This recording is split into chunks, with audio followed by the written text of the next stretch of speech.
السلام علیکم ورحمۃ اللہ وبرکاتہ۔ ناظرین محترم، حافظ مانیزوی آپ کی خدمت میں ایک نئے ویڈیو کے ساتھ حاضر ہوں۔ انتہائی دکھ کے ساتھ جو ہے یہ ویڈیو جو ہے وہ بنانی پڑ رہی ہے کہ ہالینڈ کے گیرٹ ولڈر نے ایک بار پھر جو ہے وہ ٹویٹر پر آقا علیہ الصلوۃ والسلام کی شان اقدس کے اندر جو ہے وہ گستاخی کی ہے، اور ساتھ ساتھ جو ہے وہ عمران خان کو مینشن کیا اور اس کی جو ہے وہ بےزتی بھی کی ہے۔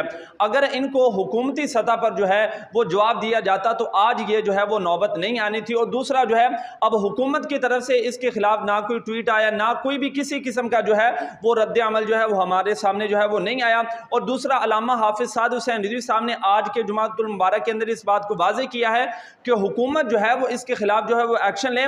اگر وہ ایکشن نہیں لیتی تو پھر ہم جو ہے اپنا لاہ عمل جو ہے اگلا جو ہے وہ پیش کریں گے۔ اور دوسرا، انہوں نے یہ بھی کہا ہے کہ ہالینڈ کے اندر جو مسلمان رہنے والے ہیں وہ اس غصہ کو جو ہے وہ جتنا جلدی ہو سکتا ہے وہ اس کے انجام تک پہنچائیں، اس کو جو ہے وہ واصل جہنم کریں۔ تو حکومت وقت سے بھی یہی کہوں گا کہ یہ نوبت یہاں تک آ گئی ہے کہ وہ علل اعلان جو ہے وہ آقا علیہ الصلوۃ والسلام کی جو ہے وہ شان اقدس کے اندر جو ہے وہ گستاخی کر رہے ہیں۔ تو آپ پر یہ ضروری ہے، آپ پر یہ لازم ہے کہ آپ ان کو جو ہے وہ حکومتی سطح پر جواب دیں، تاکہ آئندہ جو ہے وہ اس طرح کا جو ہے وہ قدم نہ اٹھائے۔ باقی اس حوالے سے جو ہی کوئی مرکز سے تازہ اپڈیٹ آئے گی تو اس سے بھی انشاءاللہ ضرور آپ کو آگاہ کیا جائے گا۔